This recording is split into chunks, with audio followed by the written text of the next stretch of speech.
They say a picture is worth 1,000 words. And that can be true. But if you have no story to go along with your picture, then it's 1,000 words of the viewers. It's their story, their experiences, what they interpret out of the picture.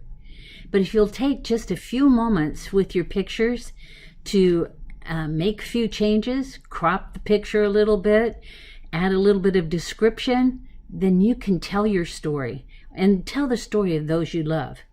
For example, here I've taken that very same picture, cropped it, enlarged it, and if it's going to be just for the screen, it's perfectly fine to enlarge it because it's not pixelated or anything like that it might be in printing. But I've enlarged it. I've added a text box.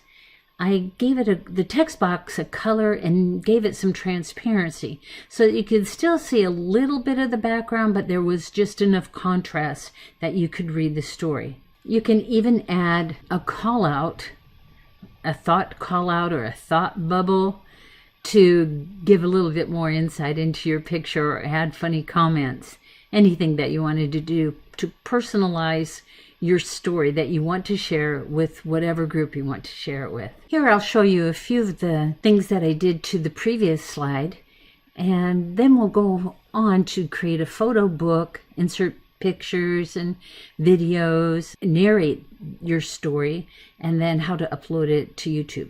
We're just scratching the surface. There's so much that you could do within PowerPoint to document your memories. For this picture, I double-click the picture, and that opens up the picture format ribbon. Click on the crop tool in the size grouping, and then you can crop it to however you want it. I wanted to leave some room over on the right so that I could put my box, but you can do it however you want it. Then I click crop, and it is cropped my picture.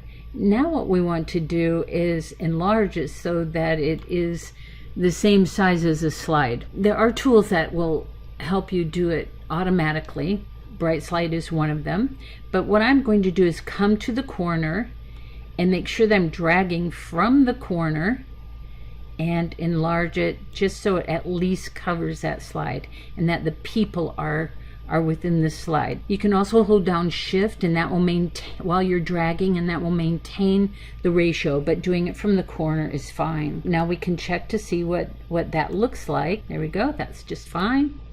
Then we go to Insert. Anytime we want to put anything into the slide, check out the Insert ribbon. We'll click on the text box and just drag that where we want it. Go to our shape format. Then in our shape fill, I'm going to go to more colors. And that's so I have the transparency option. You can pick any color you want. It just doesn't matter. I'm going to do a light gray, and then I'm going to change the transparency to maybe 39. And you can make it more transparent, less transparent, and then you type your story into this. Type your story into the text box. When you have your story all typed in there, then you can play with the text to see what color you like. That's right here, text fill. And you can play with whatever color. That doesn't show it very well. Green, of course, even if that did show up, and you just have to reduce your transparency if you really wanted that color. Once you've decided on a color, then you can change the type size.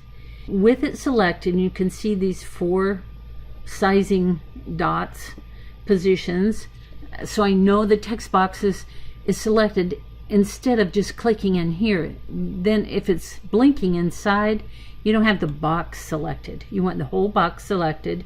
And then if you hold down the control key and then the right bracket, and that's just 2 over from the P.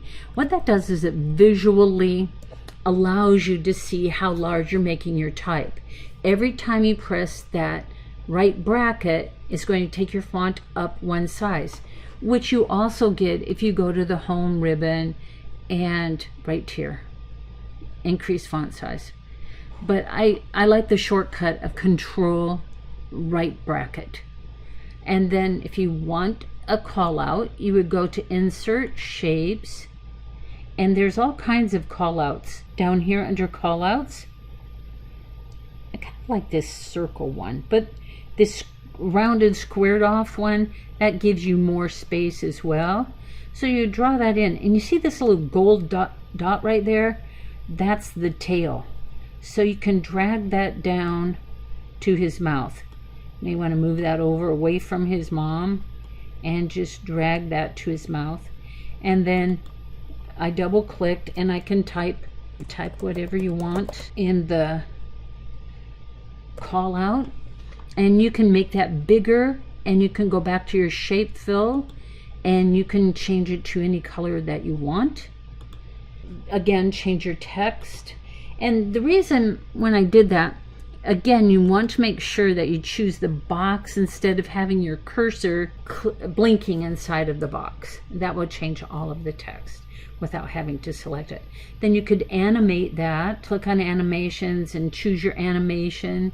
And if you're doing this as a slideshow that you won't be in person at showing it, then you would want to choose your technique, and then instead of click, you would want to do it automatically. This says with previous, but I might want to delay, so let them read the story and then come in here, and it doesn't, the bubble doesn't pop in until about 10 seconds after this slide has shown. Then you have a much more personalized picture with the story, that it doesn't matter when someone sees it, long after I'm gone, or if people don't know us or anything like that, they at least have some kind of story to go along with the picture when you have shared your story with the picture. There are many life events like birthday, engagement, retirement,